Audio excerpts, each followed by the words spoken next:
Hi, I'm Sarah from Quail Cottage. And I'm Katie from Grown by Lightning Hollows. We're two flower farmers here in Australia, and together we're your bloom mates. Now, we are very lucky today. We were recording an interview and my sister offered to babysit for me. So we've decided to give you guys a bonus episode of a bit of a monthly wrap-up is what we're calling it, of what's been going on in September for us in our farms. Yeah, spring has turned into summer, basically, Yes, all of a totally.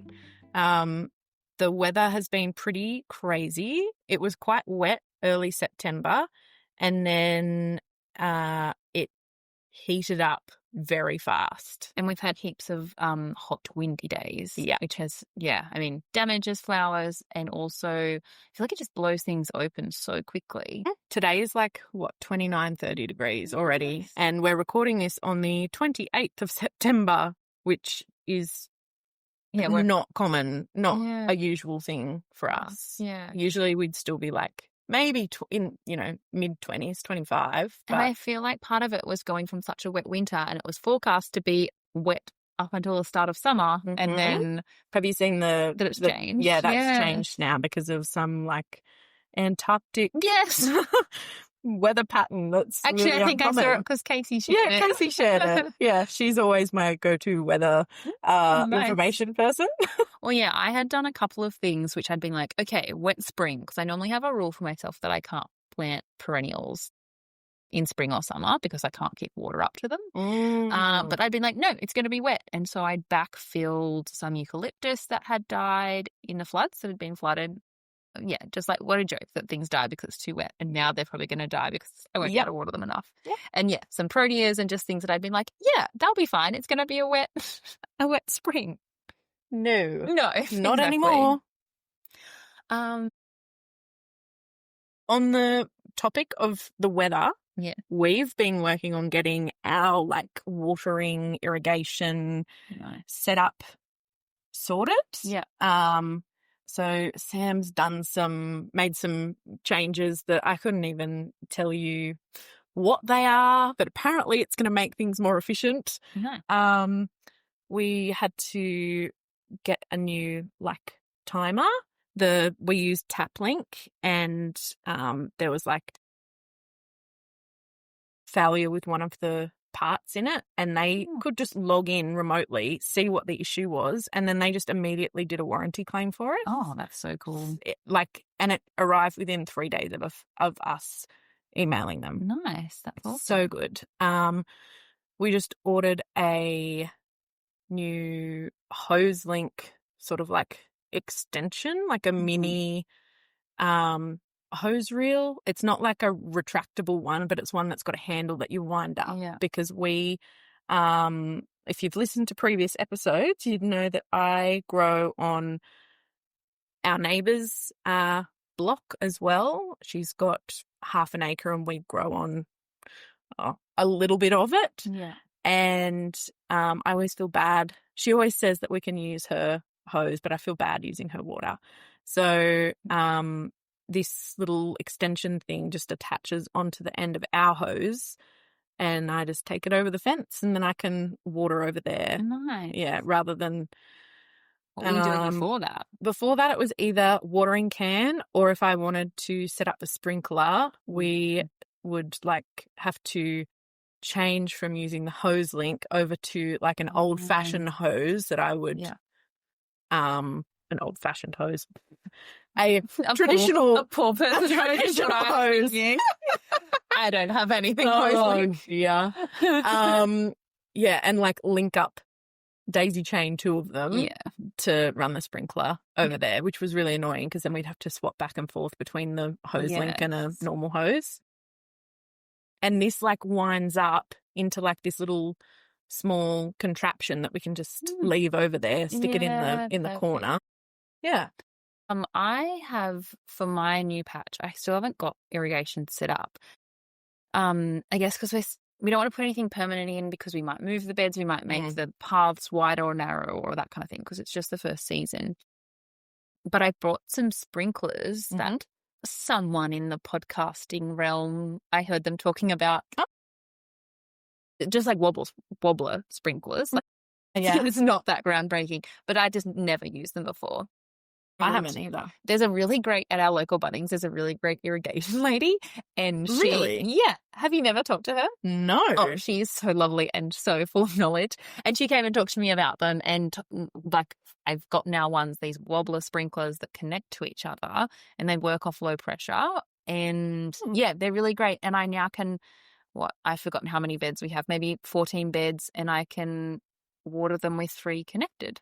And it's so cool having, like, because I've direct sown a heap of stuff there recently. So it's suiting me having overhead irrigation. Okay, this is very useful for me because this new hose that I've got is a narrower diameter. So the pressure is a lot lower. Yeah. And I was wondering how I was going to do like a sprinkler situation. It'd be perfect for your size. Oh, yeah. Because it's like, it will do...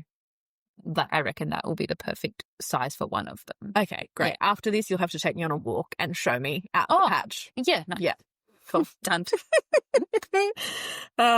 What other jobs have you been doing this month?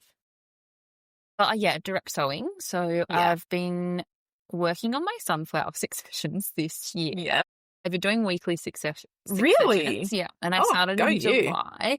And I've had like a couple of weeks where it's failed. And I had some old seed where 2 weeks in a row, which was probably foolish, I used old seed and got barely any germination. So those weeks I'll have not many. Yeah. But yeah, I mean, like, I find that sunflowers spread out over a week. So like, it'll be fine. Yeah. And then I topped up actually with a bag of just cheap sunflower seed that I buy by the kilo and put out like, I'll have to send a picture. It's the most ridiculous oversowing you've ever seen. Because they all germinated. They were also like older seed, and because like the expensive sunflower seed that had poor germination on it. These ones I just direct sowed, and they were like, they're thick. They're really thick. But yeah, I've done in... Do you broadcast or do you make a trench and sow them? How do you do it? Look, I'm not a direct seeding girl, but I've done trenches for this because I want to try and be able to keep on top of weeds in between. Normally my sunflowers, we would just go along and scatter by hand. Yeah. So you have direct seeded them. Yes. Yeah. But yeah, so sunflowers, I've got in zinnias, cosmos, and amaranth, the things that I've been sowing. And I've started... Have you direct seeded all of them? Yeah, they're all direct seeded. Wow, look at you go. Yeah. Which is part of the like scaling up. I just need to reduce my workload. And I'm trying to grow celosia in seed trays, but having minimal success. But that's kind of the seeds I'm starting at the moment. Celosia and gomphrena in seed trays, but I'm just struggling because of the such small seeds, and we've had such hot, windy weather, just keeping the top of the seed very dry. And I was using a humidity dome, and then I put a thermometer in there, and it was getting up to 50 degrees. Whoa. Well, I was listening to the Flower podcast where they interviewed Lisa Mason's, and they were talking about using like Hessian as not a humidity dome, but it allows light through. If you get like a wide weave, I forget what they were calling it, but to us it would be Hessian. Yeah, nice. A wider weave, then it allows light through still for something. Because celosia's surface sown, isn't it? Yeah. Yeah, it needs light. But helps keep the moisture in. Yeah, nice. Okay, I'll have to look into that. I feel like I heard that because that's ringing a bell, but I must have been distracted at the time. What job have you been doing? I have been corralling and tying things up like sweet peas and corralling corn cockle, agrostemma. I've done a much better job corralling agrostemma this year. Last year was a bit of a fail. I still had plenty of usable stems because they're nice and tall, but this year I've done 3 layers of corralling with twine. I thought about using netting. I've got netting, but they're a bit like... This may calm us in so much. Yeah, I plant them so close together and they're fairly wispy, so I would end up definitely snipping the netting. Yeah. I've almost nearly snipped the corralling a few times. Not yet, but it's bound to happen. Yeah, tying up sweet peas and mulching, really. Getting lots of mulching done before nice. Well, not before it heats up. It is heated up. I also remembered that I've been taking chrysanthemum cuttings. Oh. Yeah. I'm story of this season, replacing a lot of them because of the flooding. So all of the mother plants that have survived, I'm just taking cuttings of everything I can, which I had plans of my favorite ones that I was going to take cuttings of, and I was going to cutting some out, but now it's just whatever survived is going to be. No. Do any of the favourites survive? Yes. Okay, my heirloom ones were planted at the highest point. It's a bed that slopes. But yes, I have not been organised enough to. Well, I've just been in a rush every time I do it because that's how I do everything. And so it's going to be really annoying because last year I had planted them all in colour order. So I had like 100 chrysanthemums of all the same variety. And these don't know what any of them are. Yes, it was going to be a total mix, which is really disappointing. And that means I'm going to have to go through and label to try and get them back in order at some stage.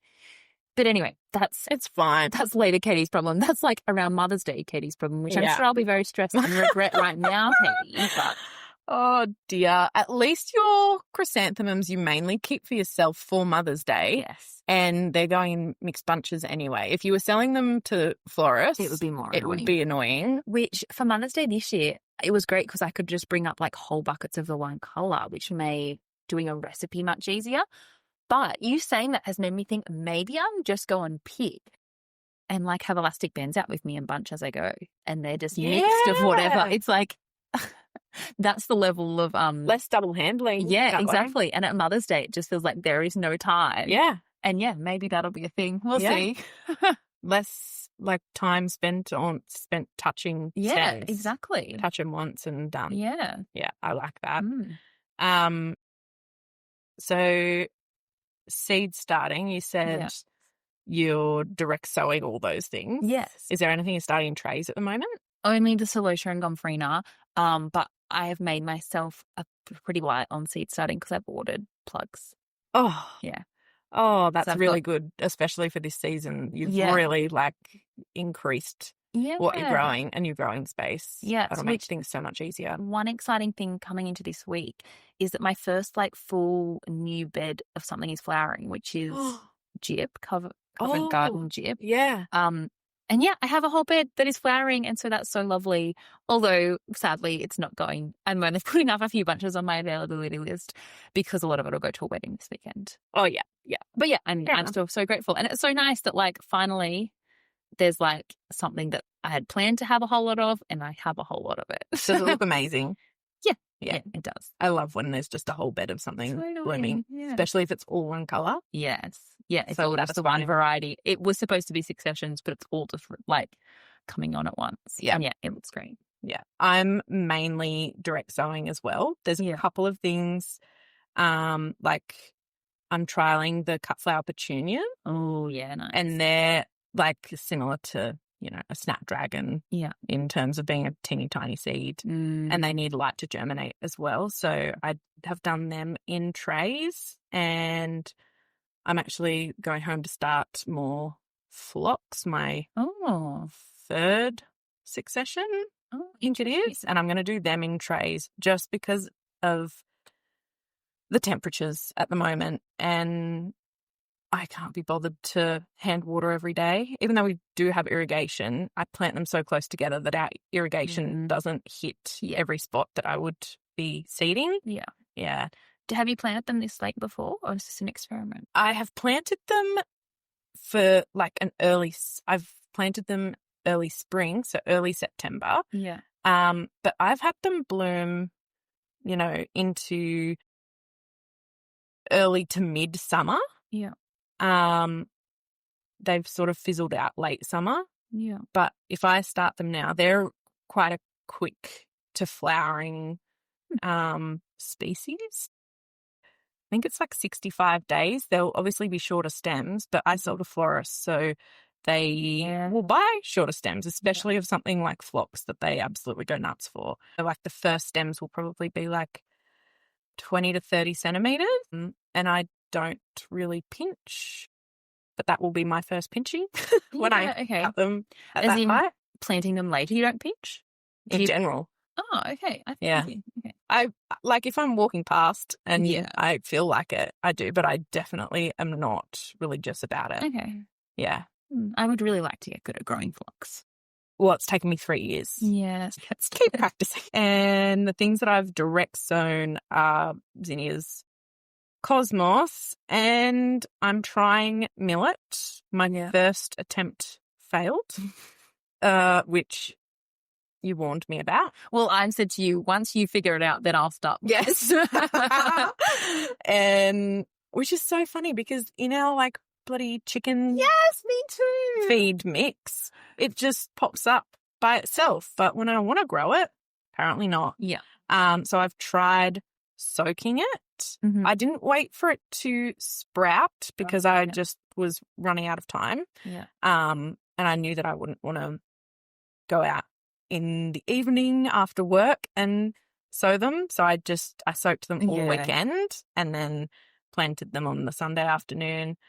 So far, no germination. And that's like last weekend, was that? That was last weekend. Yes. But I don't know. I can't really find a lot of information on this variety of millet that I'm growing, which is foxtail millet.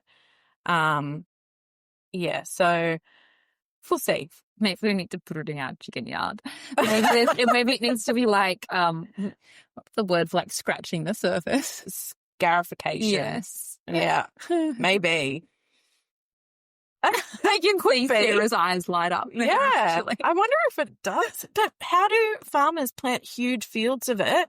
And I even watched a YouTube video of a farmer planting it, and he just like put it in his machine. Just put it in his machine. And he did two actually. He did one where he put it in his machine, and one where he just broadcasted it after tilling the surface. I don't understand. Yeah, I think like maybe the machine roughs it up a bit, but no idea. Okay. Yeah. So we'll see. Millet was going to be one of the things that I had like lots of successions of this year, but so far, after, I'm meant to be up to succession 2. So far, no, nothing. Well, if we find a secret. Or if someone knows the secret, please, God. What's in bloom for you at the moment? My ranunculus have just finished. Mm-hmm. And then I have what feels like heaps starting. So Russian status, my normal status, which is like a month behind where it normally would be, but it's just starting. Yeah. I've got Amobium, I've got foxgloves, delphinium. My sweet peas today have just all popped open. So far I'd only had a dark purple flowering. But do you know what your varieties are? I just picked colours. Yeah. But after seeing your Bix, I'm like, okay, maybe I need to start researching sweet pea varieties. Yeah. So I planted Bix and Earl Grey, and Bix is an early variety, and it started for me the first week of September. Mm-hmm. And Earl Grey is a late variety, which I planted in the row in front of Bix because I knew it would be shorter for longer, and it has worked really well. Yeah, it looks great. And the Bix is happy behind it. Last year I made the mistake of doing it the other way around. Yeah. I had 3 beds of sweet peas last year, and I didn't know anything about early and late, and I unknowingly planted the early one at the front. And there was a bit of an issue with the shade, but this year it has worked very well, and I've got buds. I say buds. If someone was walking past, they would not be able to tell there's buds on these sweet peas, but I have been keeping a close eye on them. And up close, yes, I can see that there's buds on the Earl Grey. So I reckon, maybe the second week of October. Yeah. Yeah. So I'm excited for those. Yeah, nice. Yeah. So your dark purple one must be an early variety. Yeah. Yeah. And I think it's something that has just like I've grown it 1 year and now it just comes back. It keeps coming back. Yeah. It pops up everywhere. What else have you got flowering? I have corn cockle is absolutely popping off this week. Nice.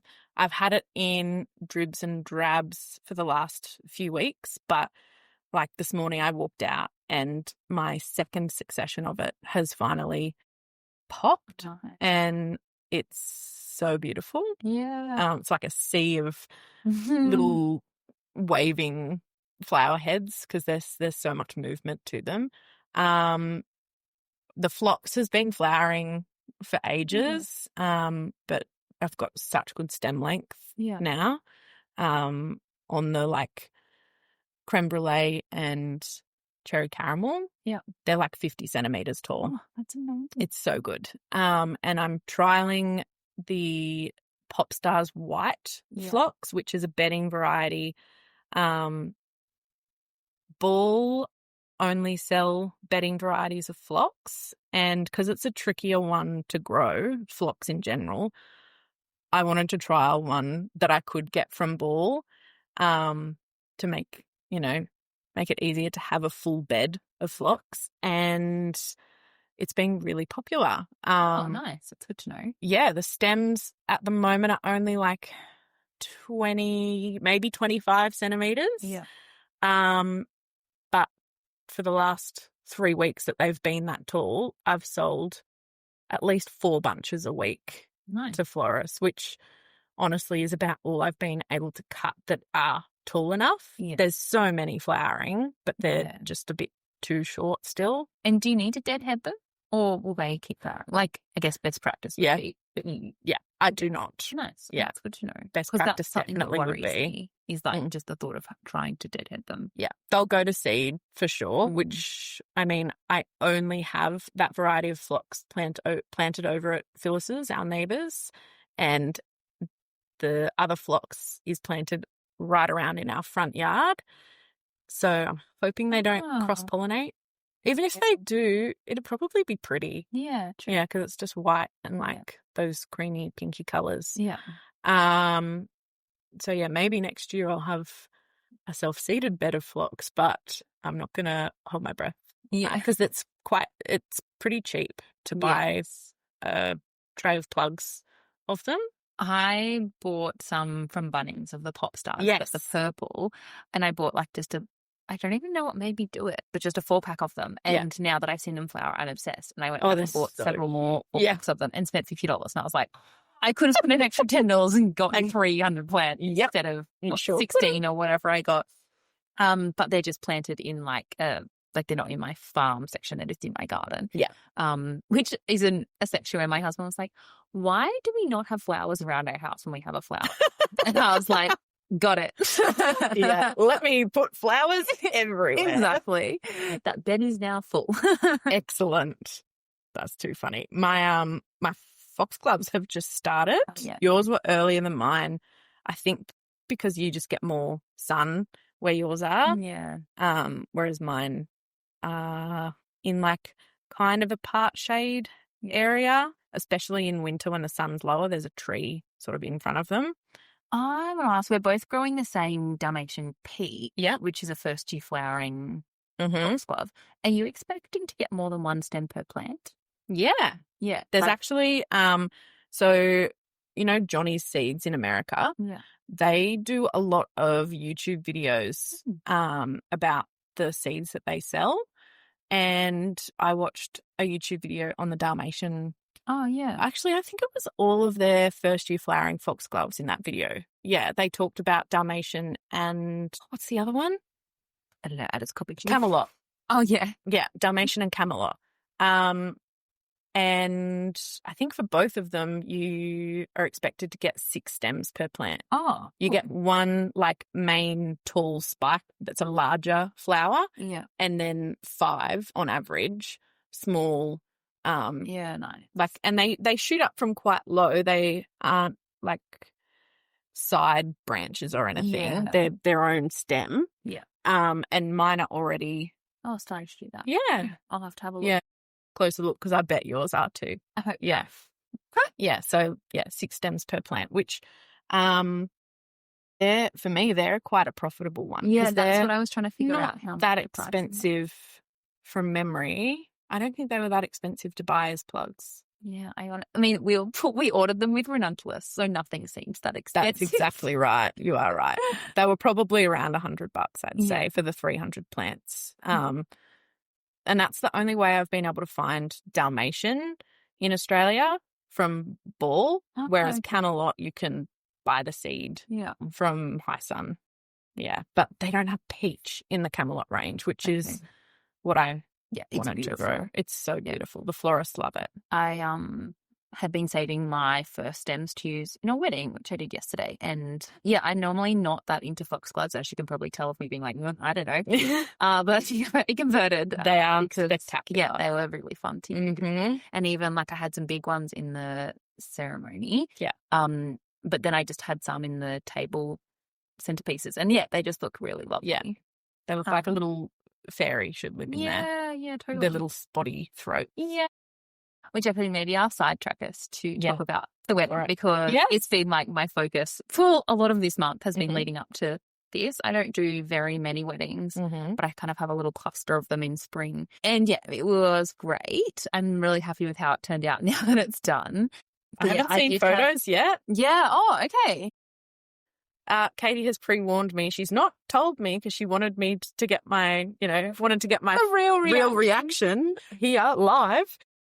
Apparently there was a drama. Yeah, so two things happened. So I had my dear friend helping me yesterday, who I think I've mentioned before, but she's starting a flower farm. Yeah. And so I'm very lucky to have her free labor for her to tag along and learn, basically. Yeah. Learn off me, which is funny. But because it was only last April was the first time I did that with a friend, going and watching them do a wedding. Yeah. And like helping, but mostly just like absorbing. Yeah, exactly. So it's crazy that now someone is doing that with me.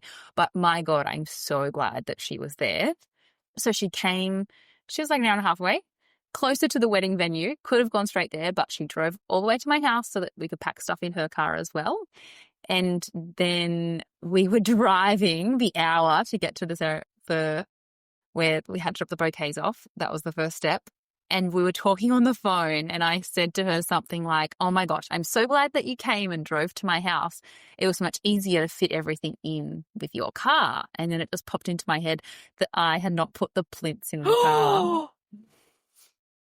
So like, how far away were you? We're about half an hour away into an hour drive. Oh my God. We'd already left 45 minutes later than I had. Oh. So not ideal, but I'd been saying, it's fine. Like, this is how it's all going to work. 45 minutes, it's fine. And then I was just like, oh my gosh, like I can't do this wedding without these. Oh, so she was able to turn around and come back? She turned around and came back and got them. So good. Like, yes, I was just so grateful. We moved some stuff from her car into my car.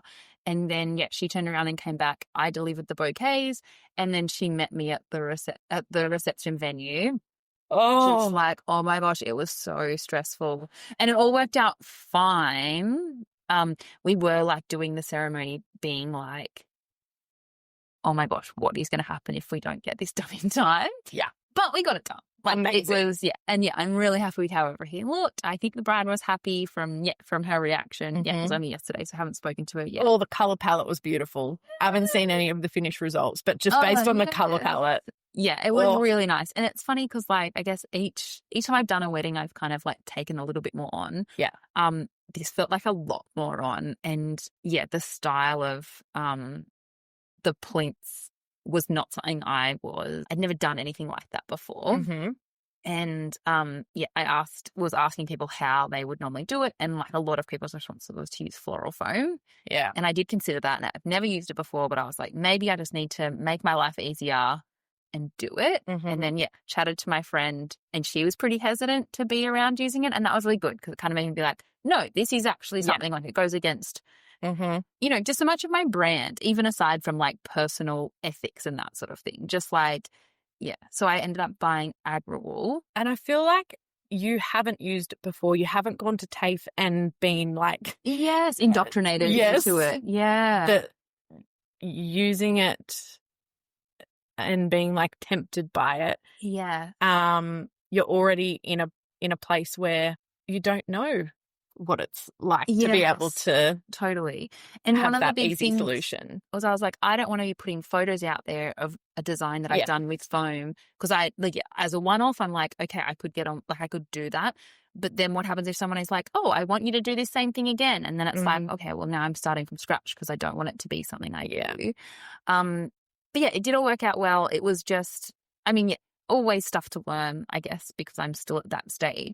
And the other dramatic thing that happened is while we were setting up the ceremony, maybe like an hour and a half before it was going to start, it just got really smoky around us. And I don't know if it's the manager or owner of the venue, she came and was like, oh, someone must be burning off. like, you know, this is not great. And then about half an hour later, we found out the house opposite the venue was on fire. Sirens, multiple fire trucks. It's like it was on the news of the bride arriving with the flashing lights in the background. No. But yeah, I don't know if this is the thing, but there were lots of flowers that went wilty that I wouldn't expect. Like foxgloves. Yeah. The top of my foxgloves, I just trimmed them off because they wilted even though they were in water. They weren't even things that were part of the plinths. They were just in a vase of water, and it was a cloudy day. When you say wilt, did the tip just like tip over, or did the actual flowers no, just like the tips? Okay. So I don't know, but I feel like that is just not common. Yeah, I think it's so hard. I don't know. Yeah, they were just flowers that I think of as being really sturdy, reliable. Snaps, like I've never had the tips of snaps will. And again, like it was fine. I just had to go around snipping off little bits before we left. But yeah, it was a bit of drama, and there was like the busload of guests arrived, and arrived to the site of all these flashing lights and stuff. But yeah, I feel like I'm on a high because I have been stressing about this, and now it's done, and I'm really happy with how it all turned out. Have you posted photos yet? No, the photographer's tagged me in a reel. Okay, so that's on my Instagram. I feel like you should get photos up, or is there? Tell the listeners the color palette so that when they go and look at your you'll be able to Instagram, they'll be able to know which one you're talking about. You guys listening to this, I'll probably will have spammed my Instagram. There'll be there. But it was like warm spring colors, so pinks, peach, some orange, some yellow, and white. Oh God, I love that color really palette. Liked poppies and daisies. Yeah, it was really fun. Yeah, I feel like I'm just generally like I've had such a great week. Like at the harvest where we sell our flowers, I sold out of flowers. Like everything I took sold. Yes. Even like I took a bunch of status, which was just because I'm growing this pink status and I kind of wanted to be like, oh, this is the color pink in person. And even it sold. And was that what's the nice name for it? Not rat's tail status. Oh, no, that was ordered. Okay. No, this like just normal status. Normal status, which I just have not thought of our florists wanting because like they kind of come to us for the cool different stuff. Yeah. Retail florists. Yeah. Was it a retail florist that bought it? Yeah. Yeah, and so this year of status I'm growing like it's a bright pink, apricot and white. Yeah. The bright pink holds up better when it dries, doesn't it? Color wise. Yeah. Does it fade to like a blush? No, it stays fairly bright. Yeah. But I just mostly, I have some purple because I have some plants from last year, but I wanted different to just purple status. Yeah. And you've gone hard on status, haven't you? So that you've got more through winter to offer in the car? Like you can dry it? Yes. You see, you're saying going hard and I'm already feeling like I'm hoarding it. Don't want to sell it to any florists. I have two florists that just do dried flowers that come and buy status off me. And like, I know that I need to say to them, okay, I have status back. And yet I'm still like, I need more for myself. So I have one 10-meter bed of it. Yeah. And I feel like next year I'm at least doubling that. Wow. Just for me. Mm-hmm. Because my dried flowers have been selling well out of my little stand. So, I guess it's something that, it's so funny. Status can be such a boring flower in some ways, but it's just so good.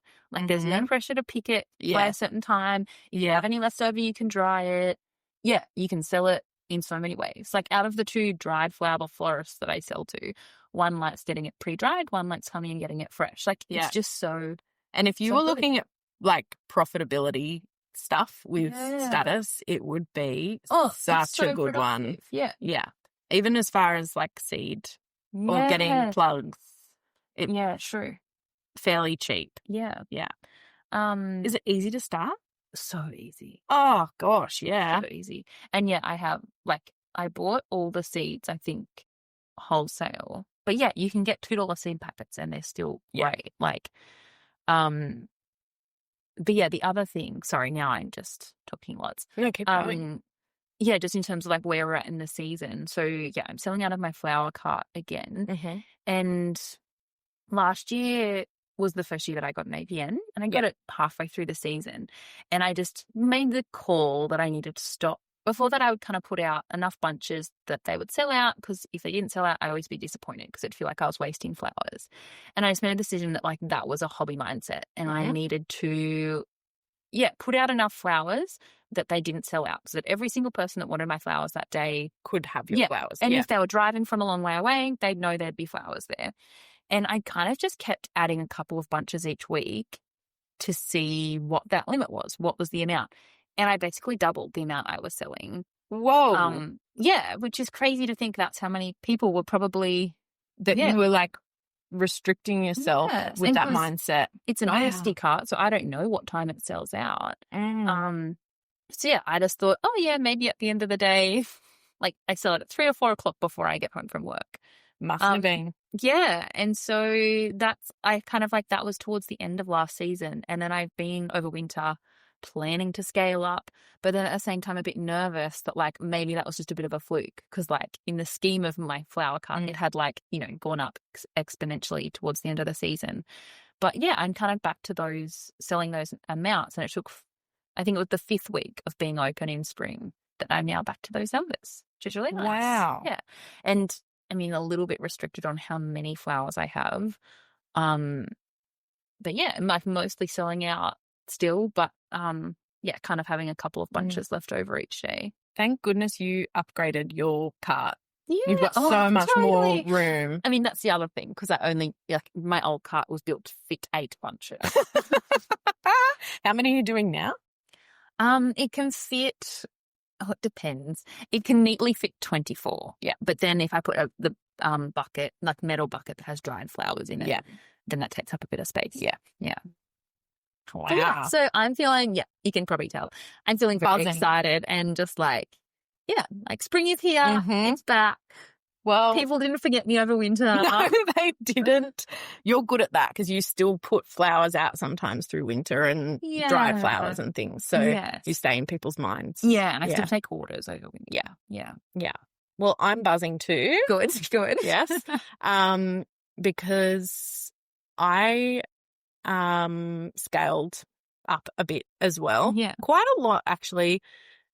Not huge compared to summer last year, but I scaled up at the end of spring in terms of growing space. Yeah. Usable growing space. And so this is my first spring at full capacity. Yeah. And there's been a bit of crop failure, so it's not like truly... there's still more. There's still more for next season. But my revenue for September is a third more than it was last season, even with crop failure on my earliest successions. Did you have corn cockle in September last year? Yeah. And it was... Wow, that's crazy. Yeah. I had corn cockle last year and I sold more bunches of it last year. My biggest seller has actually been pansies this month. Oh, wow. I've sold like 40 bunches of pansies. Yeah. Which for early spring of picking 40 bunches of pansies. This is why I'm wearing a goddamn... I was telling Katie that I recently discovered that I'm hypermobile and I have sacroiliac dysfunction. Yeah. And I was, how I said that I've had a really bad flare-up. I've had these issues all my life and only just discovered what it is. But it's the goddamn pansies because I'm like just fully hinged at the waist harvesting them because they're so low to the ground. Thank God I just use my fingers to pick them. Like I just pinch them with my fingernails. If I was using snips and having to like be careful not to cut other stems, it would be even worse. I'd be down there for longer. Yeah. But they're profitable. Like I've run the numbers on them. They're cheap. Worth it. Yeah, it's so worth it. And it's even better this season because I've found varieties that are more sturdy. Yeah. So stripping stems is a lot easier. Oh, that's good. It's funny that like, I don't know, it's not exactly burnout, but it's something that's been on my mind, the like how physical the work is. Because I've been having issues with my right hand. And previously, yes, actually, 2 weeks ago, I could not find my good like secateurs and I had to cut something fairly woody. It was Jerusalem sage. Yeah. And I only had to cut 2 bunches. Yeah. But after using just normal florist snips, the next like 3 days, my like thumb joint where it connects to my hand was so sore. Yeah. It's concerning. It is. Mine just like kind of comes and goes like towards, I don't know, depending on what I've been doing. Like weeding is not great for it as well. But yeah, it has made me like, you know, I guess things that I'd been a bit like, oh, what's the point of having that? Like a big, what's it called? Like a chopper is what I want to call it. A guillotine for cutting the ends of your bouquet. Oh. I'd always been like, that just takes up space. Yeah, like it's so easy to take them off. And now I'm so like, right. That's I the need point. to be thinking of stuff like that. Any little thing that I can do to preserve my body. And yeah, I think it was my job is also using your hands. Using my hands. Yeah. And yeah, it tends to lead to injuries, like repetitive injuries. Yeah, so that's now like been very front of mind lately. Wow. Like hairdressers, but worse because they're just cutting through hair. True. We're cutting through stems. Yeah. Yeah. And we probably don't have to be quite as precise though. That's true. There's probably less actual snipping too. Yes. Yeah. Oh, too funny. Yeah, but the pansies have been killing me. And the phlox a little bit as well because I cut it really low to the ground. Yeah. Corn cockle though is so great as far as not having to bend right over. Like it's just like cutting zinnias basically. Yeah. Except a bit more fiddly. But as far as like the height that you have to bend to. Yeah. And I probably could cut them all the way to the ground, but I tend to cut them like, I don't know, like enough so that I get another cut from them. Yeah. I'm a bit greedy. Yeah. I should cut them all the way. But if you cut them all the way to the ground, for some people that would just be way too much, right? Like you'd be cutting like metre long stems. I mean, you still do cut metre long stems sometimes. Yeah. Oh, later in the season when I'm like, all right.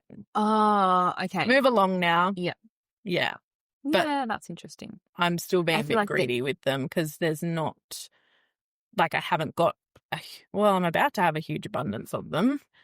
But up until now, I hadn't. Yeah. Yeah. Watch my corn cockle stems get enormous. I don't know it's greedy or just like smart. It's just what you've got to do. Yeah. To maximize sales and like maximize. Yeah. I mean, it's not even sales with corn cockle. It's like keep them as many florists happy as you can. Absolutely. That's it. Yeah. Yeah. And the only other thing at the moment is GM. I've tried growing GM. This is my second year, but I just had it in a really bad spot last year. And the bed I planted them before we had irrigation, and the bed they were in was fairly hydrophobic and had direct sun most of the day, like basically all the day. Yeah. And GM don't love that, and they also like a lot of water. Like they thrive in the UK. Yeah. And yeah, they like a bit of like part sun. So yeah, this season I've moved them. I've trialed 4 different varieties. The one that I've got the most of is Totally Tangerine, which is, I'm so glad I've got the most of it. It's my favorite. The color's beautiful. It's not like the most versatile color. But it's perfect for right now. It's so good for right now. Yeah, when I saw it, what you harvested last week, I was like, "Oh, I totally should have got something." It would have been the perfect orange. It would have, but Rach snapped it up before you did. Yes, exactly. That was the problem. Rach and I had basically the same wedding. Yeah. Yeah, the stem length and stem like thickness, sturdiness, and how prolific these plants are. Like so far, I've counted that each plant has 5 stems, and apparently they'll keep blooming for a little while. Yeah. And this is their first year too, and they're a perennial. The other varieties I've got planted are one called Leonard's variety, and that is my favorite after Totally Tangerine.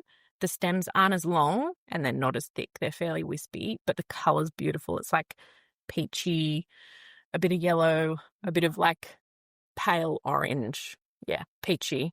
Are you will you be able to use that bed for anything else? Or will it just be GM? It will just be GM, Yeah, I think. Yeah. Can you tell that in the background? I'm like, where can I put some GM? Yeah. What can I put them with? Because they bulk out quite a lot. I have 2 plants in my main patch that are 3 years old but have never flowered because they get full sun. Yeah. You need to move them and they'll flower for sure. But yeah, I just don't. I mean, I struggle to keep anything damp, which is the irony when my whole property floods. But yeah, actually, I started researching a plant that I see Georgie from Come On Farm Flowers use, and it goes well around dams and stuff. And I was like, I wonder if I can plant that. And it was like, it can die back all the way to the ground, and then it'll reshoot when the time suits. And I was being like, yes, this sounds really good. And then I was like, oh, is it toxic? Yes, toxic to horses. So it cannot go around my What dam. is it? Meadowsweet is its common. Oh, yeah, I can't think what it's. Yeah, I can't think what it is either. Yeah, I know. But I saw it for sale somewhere, and I was like, oh, will I get that? Oh, yeah, because I need to do a wood. So the place for perennials that's wood something. Woodbridge? Oh, yeah. Is that what it is? Woodbridge? Yeah, I think so. Yeah, let's double check that because they're a really, really good supplier for perennials. Oh, yeah, I can see my cart of what I need to order from them. And I just need to determine how many of each to get. I'm going to get some more single sorber, filling gaps, which excitingly some have come up, and I thought that I'd killed them all, but it seems like the mulch moved or something because they've come up like in a different spot to where I have them. Mine have done that too. Nice. Compared to last year where they were. Yeah. They've shot up like it's like the size. It's like they form clumps. Yeah. And they sort of like grow sideways. Yeah, okay. And reshoot. Oh yeah. I have Sanguisorba news actually. Yeah. You know how I was trialing so half of a bed I cut back and the other half I left to die back naturally because they die back all the way to the ground in cold areas. Like you can't even tell the plant exists anymore, and then they reshoot in spring. So you can obviously cut them back and they'll reshoot. So I did a trial seeing what would happen if I left some and what would happen if I cut it back. Oh my gosh, the difference is insane. The ones I left to do their thing naturally are like huge plants. Oh, wow. Huge plants, whereas the ones I cut back have like 5 sets of leaves. Okay, so does that mean they also need to just be single sorber beds? Well, I'm going to see how this is the problem. I'm going to see how they flower. Yeah. Like if there's no difference between the flowering. Yeah. Yeah. Like I'm sure I'll get earlier stems from the ones I didn't cut back, but if they catch up, then I will still cut them back. Yeah. Yeah. But it will just be interesting to see how they go flowering wise. Yeah. Yeah.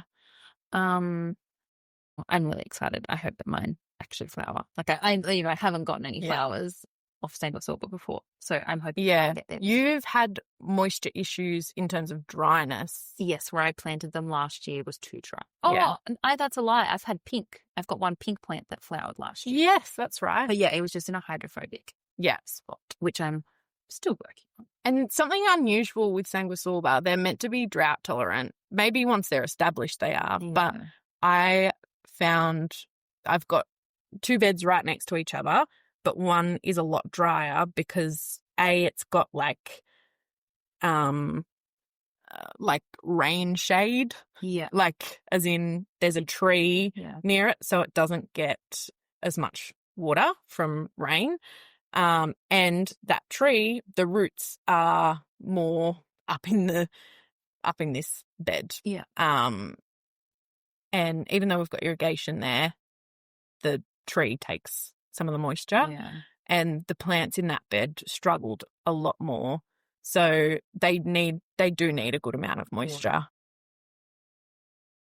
Yeah. Have you got any highs and lows of the month? Any wins or failures? My low would be that the blush corn cockle was more of a fail than I thought. I've had stems from what I've seen. Yeah. I've sold, I don't know, 10 or more bunches, but that bed should have produced so much more. Yeah. There was so much dieback from the wet, and the plants that are still there, they look atrocious. Are they going to cross-pollinate? Like, will you be able to save seed from your white? I hadn't considered We that. should have asked Casey. Yeah, true. I hadn't considered that, but I won't have an issue because the pink is nearly done. But I've done a second succession of it. That's interesting. We'll see. I don't know if that's a big deal. It wouldn't be a disaster. It would only be a disaster if I had more pink than white. Yes, if you ended up with no white. Maybe you need to buy like 1 or 2 seed packets of white. Yeah, do one bed where it's definitely... You could save seed from mine if mine never. Oh, yeah. Because I don't have any pink. Yeah, true. But yeah, I've got a note in my calendar this year to remember to stop cutting corn cockle because I didn't last year, and then realised I'd cut every flower and couldn't save seed. So I had to buy it all again when it's so easy to save. I've realised that I've referenced Casey quite a few times and haven't thought through whether this will come out before. So this might be a teaser that we're going to talk to Casey. It might be. Or you could already have the context. Yes. Yeah, we'll see. Yeah. Casey from Three Dogs Flower Farm, we just did our first interview with a guest, and that will be out October 14th off the top of my head. So I reckon this will come out beforehand. Probably. We'll see. We'll see. But yeah, that's who we've been referencing. Yeah. Casey from Three Dogs Flower Farm. Actually, a high for me, probably my pansy harvest. Yeah, no. Like, I've been really impressed, especially with the variety that I got from Bull. Yeah. The Master. No, Imperial Antique Shade. Oh, okay. There's so many antique shades. There's so many. Yeah. Imperial. The stems are so sturdy. They're getting tall enough. Yeah. And they're so productive.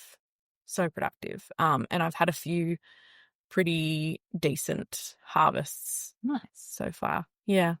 And people are just so excited every time they not even order them or buy them, but every time they see them, like even at the harvest, people come over and look at them and sniff them, and they've not even ordered them. People are just really excited about them. Yeah. Yeah. What about you? My win was that my Sanguisorba survived. Good. Otherwise just that like everything feels like it's come back how I was going to say how I planned. I have many beds that are empty and they should have been full of flowers because of the flowers. So obviously, but that's we knew that was going to happen. Yeah. But yeah, so just feeling like it's all coming together. I kind of have that. I've thought of another win for you, actually. You were worried that your delphinium was a fluke last year, that it was like beginner's luck, but you've got another insane crop of delphinium again this year. It was really good this week. Like I think I harvested, I think 20 stems of white and kind of do maths quickly, which is not working. 50 stems of blue. Whoa. Out of 1 10-meter bed. Yeah. And it was awesome. Like still early in the season. Yeah. That's only like my second week of having enough to do actual bunches. Wow. Yeah. Yeah. And it was so perfect that it was ready to be a backdrop for your photo shoot for your website. Yes, true. It was so good. We have photos of us. Post of a Delph. With the Delph, yeah. And then my losses, speaking of Delph, I had planted Delph over dahlia tubers and I went checking on them recently and they've rotted, which is sad. Dahlias? The dahlia tubers. And I think I had 12 Carlos watermelon, which is my favourite variety. And all the ones I've been able to check, because like some, I can't find them all because they're under Delph. I'm trying not to disturb those plants, but just with gaps. Yeah, I think they've all rotted, which is so sad. No. But yeah, I had tubers that I dug up. I didn't leave them all in. And yeah, I'm kind of like, this is in a higher area of my property, so I'll survive. I left tubers in there last year and they all survived. Yeah, it's such a good year for... Yeah. But we've had a really wet winter. Such a wet winter. But yeah, my win is that some tubers that I expected to die or who have rotted, I saw this morning that they've shot and they're like kind of look like chunky little plants already. Yeah. Which is really exciting. And you expected them to rot because of the area that they were in, not because of the variety they exactly. are. I wiped them off my plant. I had to go and find my records from last year. I had to check. I mean, I was pretty sure what they were going to be because it's African sunrise, because it's so reliable, and because it has quite dark foliage. I was like, I bet that's what it is. Yeah. But yeah, I wasn't even planning. I had to change my plan for this year because they weren't supposed to be going there. But how good. Definitely, when I've lost so many tubers, I'm definitely not pulling them out. Absolutely. But yeah, it's exciting because my ranunculus are planted in my dahlia beds, and so I'm planting dahlias a bit later this year. I'm planting mine later this year. Yeah, just because they don't do well early in the season anyways. But yeah, it's nice to just have some sprouting. Yeah, feels like, I mean, it's sad to be wishing away spring, but because my ranunculus are finished, that means I'm starting to look to dahlias as like, that's my next favorite crop coming. Yeah. But yeah, there's so much coming in between there. Like, it was really fun updating my availability list, and I had to add heaps of flowers that I haven't offered before. Yeah. I get excited when that happens too. I had to add a few last week.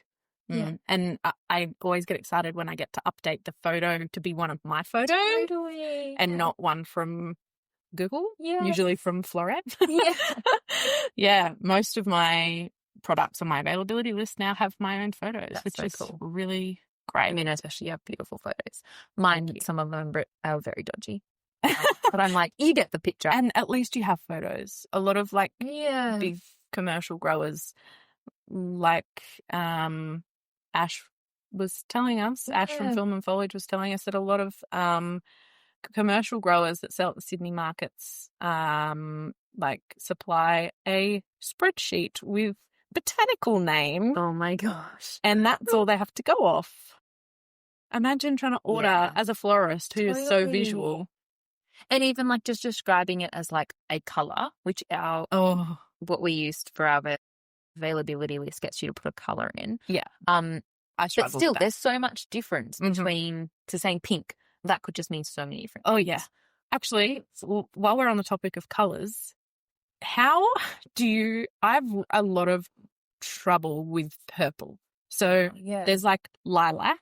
Oh, I don't get it. And there's purple. Yes. What about the like warm? See, I see purple as like what purple would be in a rainbow, like a darkish sort of purple. But what about the in between, the like a pinky purple? Like a warm, like what's in the?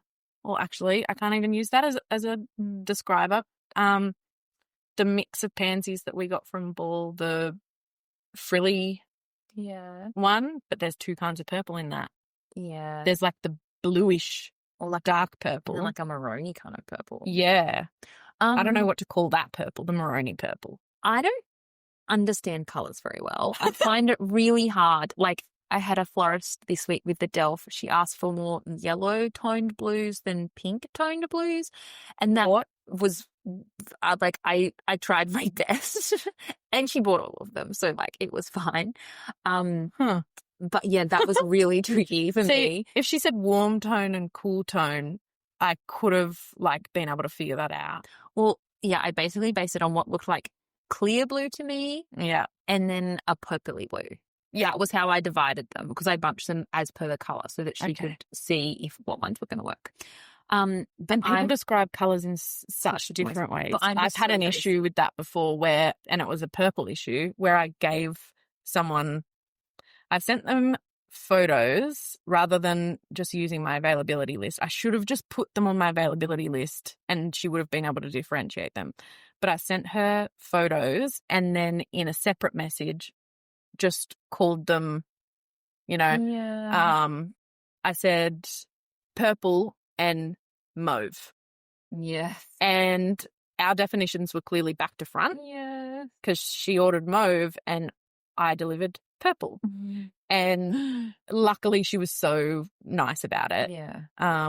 But yeah, that I now very clear. Yeah. I'll often, even if I'm not using my availability list and I'm sending someone a photo, I will write on the photo what color it is. Yeah, I feel like I have to do stuff like that. Or like I will describe something as like pink/purple, or like whichever one it's more dominant in. Yeah. Because to me, I think with dahlias, I have quite a few that are pinky purples or purpley pinks. Yeah. But not very many straight pinks. Or like last year I cut Hillia Tanunda for someone who had asked for pink, and then she was like, oh, it's too yellow. Yeah, to me that's peach. Yeah. Or like apricot-y. But it's weird because the colours in it, well, for me here, and that's the thing, it can be so different where it's grown. Yeah. But it's pink and yellow together, so overall it might look peach. Yeah, but the actual colours in it. Yeah, colours are so hard. They are. Yeah. And definitely they're so much easier with a photo, which is how we got into that. Yes. And for anyone wondering that hasn't listened to previous episodes, we use Floralist as our availability list, which I've mentioned on a podcast before, and people were very confused about how to find it because the way I say it is not clear. It's spelt Florlist, like florist, but with list at the end. But yeah, I think that's everything for me. With us. Yeah. Yeah. And we're just working towards bringing you a fun season. Yeah. And we hope that you're enjoying it. We haven't even, when we're recording this, we haven't even dropped our first episode. We're dropping our first episode in like 2 days. That's so exciting. Actually, we should probably schedule that this afternoon. True. And it's funny because like my life has just been before, either it's before the wedding or it's after the wedding, which was yesterday. And so, yesterday I had like towards the end of the afternoon, I was like, oh, I've made it to the other side. Our podcast will come out soon. Yeah. And you've got other weddings to look forward to too. So you're not like having post-wedding, like, oh, what do I do with my life now? What do I have to look forward to? Yeah, I've got another one in like 5 days, but it's a DIY, so much less work for me. Yeah, that's nice. Much less pressure. Yeah, I like that. All right, well, we've rambled for an hour, so we better wrap this up. Thanks for listening. We hope you enjoyed the bonus episode. I don't know if we'll have many of these because... No, I don't think so. No, all of our monthly wrap-up episodes we've got in our schedule already. So this truly is a bonus episode. Yeah. Hope your Septembers are going well. Feel free to comment on our Instagram post and let us know what your highs and lows have been for the month. And we'll have to collate some pictures that represent all of this. Including the fails. Yeah, an hour of chatting turned into some photos, so you've got reference. Yeah, absolutely. Definitely of the wedding. Is a reminder to follow us on Instagram. Yeah, follow on Instagram. And subscribe wherever you're listening because that helps. Cool. Oh, and if you want to leave us a review, that also helps. Oh, yeah, we haven't been gotten to that stage. Please, yes, we'd love reviews. Please validate us. Yeah, maybe nice reviews, and if you've got constructive feedback, send us a DM. Yeah, and use like a compliment sandwich for us, please. Yes, please. All right. Okay. We'll see you next week. Sounds good. Bye.